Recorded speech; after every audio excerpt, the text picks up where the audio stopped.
Hafeez Africa का एक किसान था। वह अपनी ज़िंदगी से खुश और संतुष्ट था।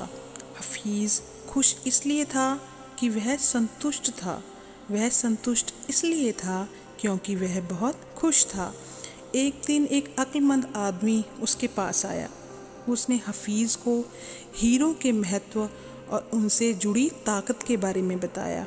उसने हफीज़ से कहा, अगर तुम्हारे पास अंगूठे जितना भी बड़ा हीरा हो तो तुम पूरा शहर खरीद सकते हो, और अगर तुम्हारे पास मुट्ठी जितना बड़ा हीरा हो तो तुम अपने लिए शायद पूरा देश ही खरीद लो।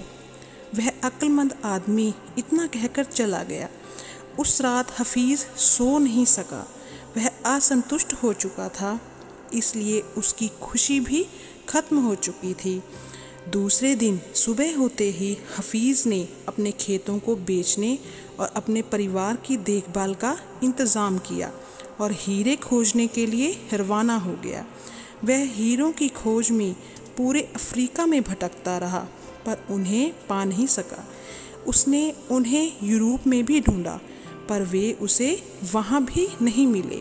स्पेन पहुँचते पहुँचते वह मानसिक, शारीरिक और आर्थिक स्तर पर पूरी तरह टूट चुका था।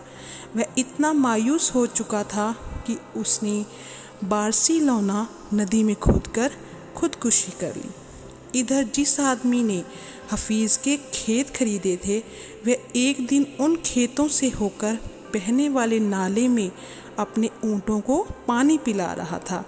तभी सुबह के वक्त उग रहे सूरज की किरणें नाले के दूसरी ओर पड़े एक पत्थर पर पड़ी और वह इंद्रधनुष की तरह जगमगा उठा। यह सोचकर कि वह पत्थर उसकी बैठक में अच्छा दिखेगा, उसने उसे उठाकर अपनी बैठक में सजा दिया। उसी दिन दोपहर में हफीज़ को हीरों के बारे में बताने वाला आदमी खेतों के इस नए मालिक के पास आया। उसने उस जगमगाते हुए पत्थर को देखकर पूछा, क्या हफीज़ लौट आया? नए मालिक ने जवाब दिया, नहीं, लेकिन आपने यह सवाल क्यों पूछा? अक्लमंद आदमी ने जवाब दिया, क्योंकि यह हीरा है, मैं उन्हें देखते ही पहचान जाता हूँ। नए मालिक ने कहा, नहीं, यह तो महज एक पत्थर है, मैंने इसे नाले के पास से उठाया है, आइए मैं आपको दिखाता हूँ। वहाँ पर ऐसे बहुत सारे पत्थर पड़े हुए हैं। उन्होंने वहाँ से नमूने के तौर पर बहुत सारे पत्थर उठाए और उन्हें जांचने परखने के लिए भेज दिया। वे पत्थर हीरे ही साबित हुए। उन्होंने पाया कि उस खेत में दूर दूर तक हीरे दबे हुए थे। अब दोस्तों, इस कहानी से हमें क्या सीख मिल रही है? यहाँ हमें 6 सीख मिलती हैं। सबसे पहली, जब हमारा नज़रिया सही होता है तो हमें महसूस होता है कि हम हीरों से भरी हुई ज़मीन पर चल रहे हैं। मौके हमेशा हमारे पाँवों तले दबे हुए हैं। हमें उनकी तलाश में कहीं जाने की ज़रूरत नहीं है, हमें केवल उनको पहचानना होगा। दूसरी सीख, दूसरे के खेत की घास हमेशा ही हरी लगती है।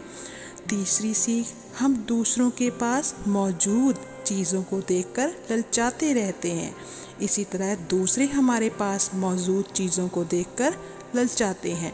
हमसे अपनी जगह की अदला बदली करने का मौका हासिल करके उन्हें खुशी होगी। चौथी सीख, जिन्हें मौके की पहचान नहीं होती, उन्हें मौके का खटखटाना शोर ही लगता है। पांचवी सीख, मौका जब आता है तो लोग उसकी अहमियत नहीं पहचानते, जब मौका जाने लगता है तो उसके पीछे पीछे भागते हैं। और छठी सीख, कोई मौका दोबारा नहीं खटखटाता। दूसरा मौका पहले वाले मौके से बेहतर या बदतर भी हो सकता है, पर वह ठीक पहले वाले मौके जैसा नहीं हो सकता।